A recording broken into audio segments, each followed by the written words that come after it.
ఇప్పుడు ఎగ్జాంపుల్ ఒక సినిమా తీయాలంటే చాలా కష్టపడతారు డైరెక్టర్లు కానీ ప్రొడ్యూసర్లు కానీ అక్కడ ఉన్న టెక్నీషియన్లు కానీ కో ఆర్టిస్టులు కానీ ఆర్టిస్టులు కానీ అక్కడ ఉన్న ప్రతి బృందం కూడా కష్టపడుతుంది.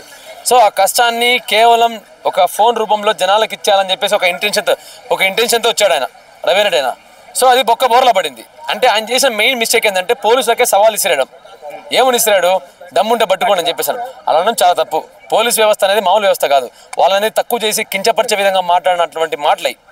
సో ఆ విధమైన మాట్లాడడం వల్ల దెబ్బకి తీగంతా అంతా డొంకంతా కలిగినట్టు వాళ్ళ ఫ్యామిలీ వాళ్ళే ఆయన ఇరికిచ్చారు. అంటే ఇరికిచ్చారంటే ఆయన చేసిన తప్పని చూపించారు. వాళ్ళ వైఫ్ గారు చెప్తాను. ఇప్పుడు శివాజీ సినిమాలో చెప్పారు కదా, ఇది నాది కాదని చెప్పేసి వాళ్ళ వైఫే చెప్పిందని చెప్పేసి. సో ఆ విధంగా ఏ విధంగా అయితే సినిమాలో చూసినట్టుందో అదే విధంగా సేమ్ అదే జరిగింది. అదే వేలోనే వెళ్ళిపోయాడు జైలుకి. సో ఐబొమ్మ అనేది ఒక విషయంలో ఒక మాటలు చెప్పాలంటే చాలా తప్పది. ఒక ప్రొడ్యూసర్ కానీ ఎంతోమంది కష్టాన్ని నమ్ముకొని తీసే సినిమాని కేవలం ఒక ఫోన్లో జనాలు చూడడం అనేది అంటే జనాలు చూస్తున్నారు. సో జనాలు తప్పు కాదు, ఆయన అలా వేయడం తప్పు. సరే మీరు అనేది కరెక్ట్ అన్న, సినిమా రేట్లు ఎక్కువ చెప్పేది. ఇప్పుడు ఒకటి చెప్తా చూడన్నా, నిత్యావసర సరుకులు ఏదైతే రేట్లు అవుతాయో వాటి రేట్లు పెరిగాయని చెప్పేసి అనుకోవాలి. సినిమాకి మీరు ఏమైనా డైలీ వెళ్తారా? ఒకవేళ పిచ్చి అభిమానం అయితే వెళ్తాడు. సినిమా మనం ఏమైనా ఏదో అకేషన్లోకి వెళ్తాం, ఒకసారి ఏదో పండగలాగా పబ్బం లాగా ఏదో వీకెండ్ వచ్చినప్పుడు, లేకపోతే ఏదో ఇప్పుడు సినిమా థియేటర్ల టికెట్లు తగ్గించినా కూడా వెళ్ళే పరిస్థితులు కూడా లేదు చెప్పాలంటే, వాస్తవం చెప్పాలంటే. ఎప్పుడైతే అమెజాన్ ప్రైమ్, నెట్ఫ్లిక్స్ ఇవన్నీ వచ్చాయో సినిమా థియేటర్లకి వెళ్ళి సినిమాలు చూసే అవకాశాలు కూడా తగ్గిపోయాయి చాలా వరకు. ఇప్పుడు మీరు చూడండి, చాలా సినిమాలు వచ్చాయి.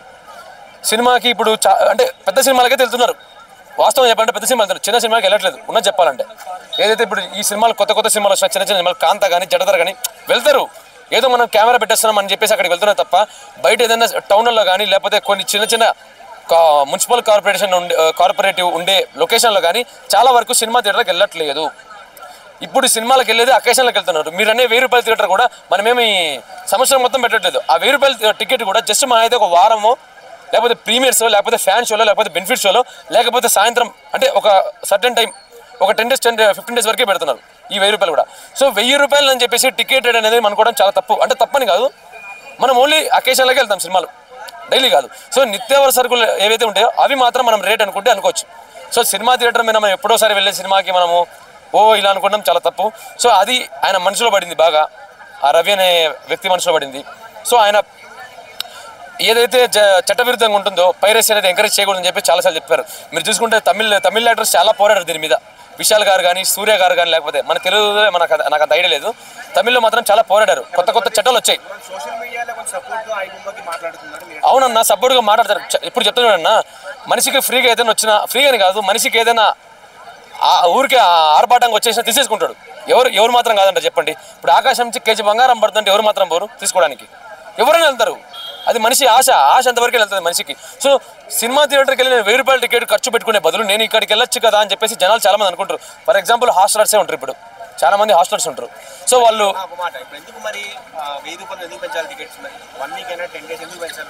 ఇప్పుడు సినిమా థియేటర్లకి ఒకటి చెప్తాడు అన్న, సినిమా థియేటర్లు ఇప్పుడు కలెక్షన్ అనేది కూడా కొంచెం ఇంపార్టెంటే. కొంతమంది ప్రొడ్యూసర్ ఇప్పుడు ₹1000 థియేటర్ ఇప్పుడు మీరు అంటారు కదా ₹1000 టికెట్ ఎందుకు పెంచాలని చెప్పేసి. ₹1000 టికెట్ పెంచేది ఏదో వాళ్ళకి వస్తే లాభాలని చెప్పేసి కాదు. ఇక్కడ మనం జస్ట్ ఒక బ్రాండ్ వాల్యూ చూస్తాం. బ్రాండ్ వాల్యూ ఇప్పుడు ₹1000 టికెట్ అని మీరు అంటున్నారు. కొంతమంది ఫ్యాన్స్ ఏం చేస్తున్నారు తెలుసా, నాకు టికెట్ దొరకకపోతే ₹1000 కాదు లక్షైనా ఖర్చు పెట్టి చూస్తా అని చెప్పేసి అనేవాళ్ళు చాలా మంది ఉన్నారు. అవునా కదా వాస్తవం చెప్పాలంటే? ఫర్ ఎగ్జాంపుల్ ఓజీ సినిమా కానీ, బాహుబలి 2 మొన్న ఎపిక్ సినిమా చూసారా, అది కూడా ఒక ఫ్యాన్ ఎవరో 10,000 పెట్టి టికెట్ కొన్నాడంట. అంటే సామాన్యులు థియేటర్కి వెళ్ళి చూసేంత ఓపిక లేదు, పైసలు లేవు. కరెక్ట్ అన్న. ఇప్పుడు 500 అయినా ₹1000 రూపాయన కూడా టికెటే డబ్బే, నేను కాదను. కానీ ఇక్కడ మీరు చూడాల్సింది బ్రాండ్ వాల్యూ. ₹100 పెట్టి ఆ సినిమా హీరో చూస్తుంటే ఇక్కడ చాలా మంది ఫ్యాన్స్ ఏమనుకున్నారు సార్, ఏంది మా సినిమా హీరోకి ₹100 అవసరమైతే లక్షైనా పెడతామని చెప్పేసి కాల్ దగ్గర వేసే ఫ్యాన్స్ ఉన్నారు టాలీవుడ్లో. అందరూ పెట్టలేరు కదా, అందరూ పెట్టారు, ఓన్లీ ఫ్యాన్సే పెట్టారు కదా. మీకు చెప్పేది ఏంటంటే సర్టెన్ పీరియడ్ ఆఫ్ టైం వరకే ఉంటుంది ఆ ₹1000 టికెట్ కూడా. మీరు ఒకసారి చెక్ చేసుకోండి కావాలంటే, నేను చెప్పేది అబద్ధం అయితే. ఒక సినిమాకి ఇప్పుడు స్టార్ హీరో సినిమా అయితే వస్తుందో అక్కడికి వెళ్ళండి, ఒక వారం వరకే ₹1000 టికెట్ ఉంటుంది. వారమో లేకపోతే ₹10 రోజుల వరకే ఉంటుంది. అవును, పాప్కార్న్ రేట్ ఇప్పుడు పాప్కార్న్ రేట్స్ ఇవని చెప్పేసి అంటారు. సో థియేటర్ యాజమాన్యం అది పెంచేసింది ఆటోమేటిక్గా. సో అది వాళ్ళ విషయం, థియేటర్ విషయం, అది సంబంధం లేదు, పక్కన పెట్టండి. అవునన్నా, సినిమాకి వెళ్ళేది ప్రజలు వెళ్తారు. నీ దగ్గర అఫోర్డ్ చేసేదంత కెపాసిటీ ఉంటే వెళ్ళొచ్చు. సరేనా, ఇప్పుడు నార్మల్ థియేటర్కి వెళ్దాము, ఆడ పాప్కార్న్ రేట్ ఎంత చూడండి. ఐమాక్స్కి వెళ్ళినాక, ఐనాక్స్కి వెళ్ళినాక అక్కడ టికెట్ ఎంత, అక్కడ పాప్కార్న్ రేట్ చూడండి. సో కంపేర్ చేయండి. అక్కడికి వెళ్ళిన వాడు అఫోర్డ్ చేయగలుగుతాడు ఆ టికెట్. సో దాని తగ్గట్టు ఆ పాప్కార్న్ కూడా కొనగలుగుతాడు. నేను అనేది సింగిల్ సీన్స్ కావాలన్నా కాదన్నా. ఎవరైతే ఇప్పుడు ఫర్ ఎగ్జాంపుల్ ఇప్పుడు ఒక నార్మల్ థియేటర్ తీసుకుందాం. ఫర్ ఎగ్జాంపుల్ ఏదోటి బ్రహ్మరాంబ థియేటర్ లేకపోతే విశ్వనాథ్ థియేటర్ తీసుకుందాం ఎగ్జాంపుల్. ఈ థియేటర్కి వెళ్ళిన వాళ్ళు ఎలా ఉంటారు, జనాలు మాస్గా ఉంటారు.